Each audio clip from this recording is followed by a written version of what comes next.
की तरह फिर एक बार यौम आज़ादी हमारे सामने जलवा नुमा है और हम इसकी खुशियां और सालगिरह मनाने में मगन हैं।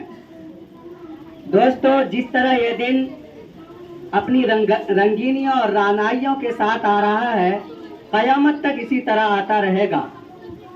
यौम आज़ादी आता है, बच्चे स्कूलों और मदरसों में तराने गुनगुनाते हैं, बड़े बड़े झंडे लहराते हैं, जोशीली तकरीरें करते हैं। हर छोटा बड़ा लीडर यौम आज़ादी में एक बयान तो देना ही चाहता है। मीडिया भी जंग आज़ादी के हालात वाक़यात बयान करने और मुमताज़ मुजाहिदीन आज़ादी की सीरत क़द-ओ-बंद सुनाने में अपना पूरा जोर सर्फ कर देती है, लेकिन ये दिन जो पैगाम लेकर आता है, इस पर तवज्जो कम लोगों की होती है। कम अखबार और रसाइल हैं जो मुहासबा करती है, कम मुकर्रिरीन हैं जो गुजरे हुए हालात को मौजूदा हालात से मिलाकर नतीजा निकालते हैं। यही वजह है कि आज हमारे नौजवान, हमारी नई नस्ल, हमारे स्कूली बच्चे ये तो जानते हैं जवाहरलाल नेहरू कौन थे, महात्मा गांधी कौन थे, सुभाष चंद्र बोस कौन थे, मौलाना अबुल कलाम आजाद कौन थे, लेकिन उन्होंने क्या किया ये किसी को मालूम नहीं। अगर आप इस प्रोग्राम में बैठे किसी ज़हीन तालिबे इल्म को पकड़कर पूछें कि बेटे बताओ महात्मा गांधी, मोतीलाल नेहरू, सुभाष चंद्र बोस ये सब हजरात कौन थे, तो वो यकीनन यही जवाब देगा कि वो मुजाहिदीन आज़ादी थे और उन्होंने हिंदुस्तान को आज़ाद कराया है। मेरे दोस्तों, ये दिन हमें सोचने और समझने और कोई लायहे अमल तैयार करने का पैगाम देता है। ये दिन हमें अपने असलाफ और बुजुर्गों की कुर्बानियों को याद करके सबक सीख कर जिंदगी गुजारने का हुक्म देता है। मैं अर्ज करूं, जंग आज़ादी की 200 साल तारीख है।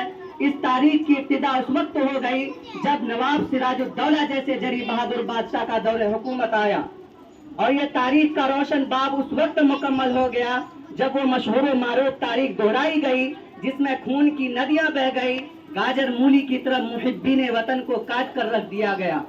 आज जिसे गदर 1857 ईस्वी के नाम से याद किया जाता है, फिर दूसरा दौर उस वक्त मुकम्मल हुआ जब अंग्रेजों की गुलामी की जंजीरें कानूनी तौर पर हमारी गर्दनों से निकाली गई। वो वक्त है 1947 ईस्वी। मेरे दोस्तों, उन बुजुर्गों को याद कीजिए जो अपने खानकाहों, मसनदों और बोरियों को छोड़कर कफन बरदोश हो गए और सरजमीन हिंद को आजाद कराने के लिए अपना खून बहाकर तारीख को एक नया मोड़ दिया। मुसलमानों की बेलौस कुर्बानियों से भरी पड़ी है, जिसे कभी भुलाया नहीं जा सकता। खुसूसन उस हस्सास, बुलंद हिम्मत, बालिगे नजर, दूर अंदेश बहादुर बादशाह को जिसे टीपू सुल्तान कहा जाता है, जब उसने देखा कि अंग्रेज हमें आपस में लड़ाकर आंधी तूफान की तरह सरजमीन हिंद को रौंदते हुए कब्जा करते चले जा रहे हैं, तो उसने सोचा अगर कोई मुनज्जम ताकत उनके मुकाबला पर ना आ सकी और उनके बढ़ते हुए सैलाब को न रोका गया, तो वो दिन करीब है जब पूरा मुल्क उनके झोली में होगा। चुनांचे सुल्तान ने किसी भी हाल में घुटने नहीं टेके, बल्कि अपनी शुजाअत व बसालत, दिलेरी वो बहादुरी के बलबूते पर लड़ता रहा। उसका ये कौल मशहूर है, गीदड़ की 100 साला जिंदगी शेर की एक दिन की जिंदगी बेहतर है।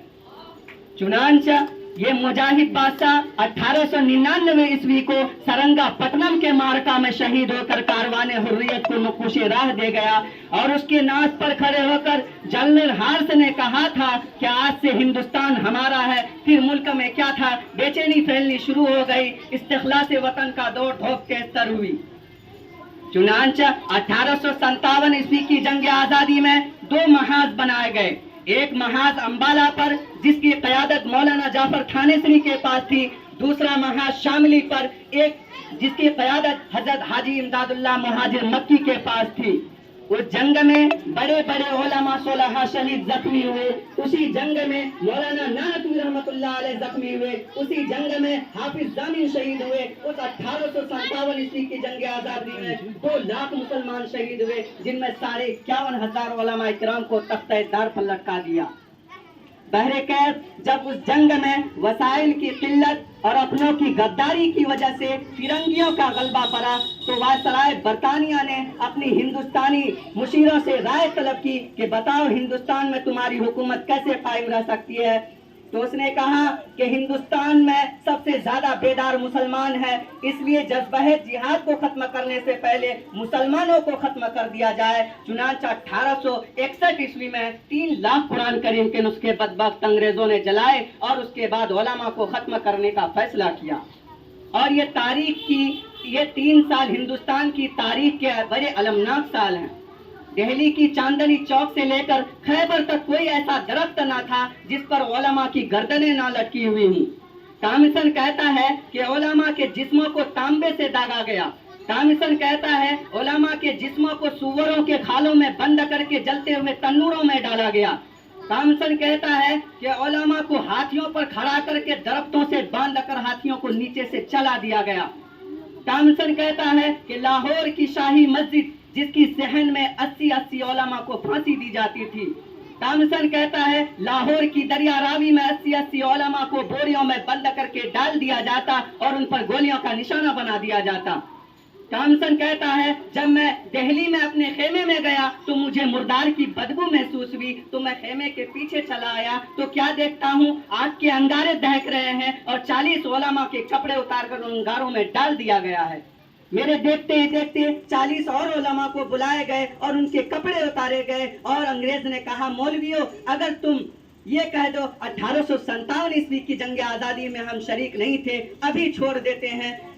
خدا کی قسم، ٹامسن کہتا ہے کہ مجھے پیدا کرنے والے کی قسم، ان میں سے کوئی ایسا عالم نہیں تھا، سارے کے سارے آگ میں جل گئے، پک گئے، لیکن کسی نے بھی گھٹنے نہیں ٹیکے۔ ٹل نہ سکتے تھے اگر جنگ میں اڑ جاتے تھے، ٹل نہ سکتے تھے اگر جنگ میں اڑ جاتے تھے، پاؤں شیروں کے بھی میدان سے اکھڑ جاتے تھے۔ مجھ سے شرکس ہوا کوئی تو بگڑ جاتے تھے، مجھ سے شرکس ہوا کوئی تو بگڑ جاتے تھے، تیگ کیا چیز ہم توپ سے لڑ جاتے تھے۔ بس انہی چند باتوں پر میں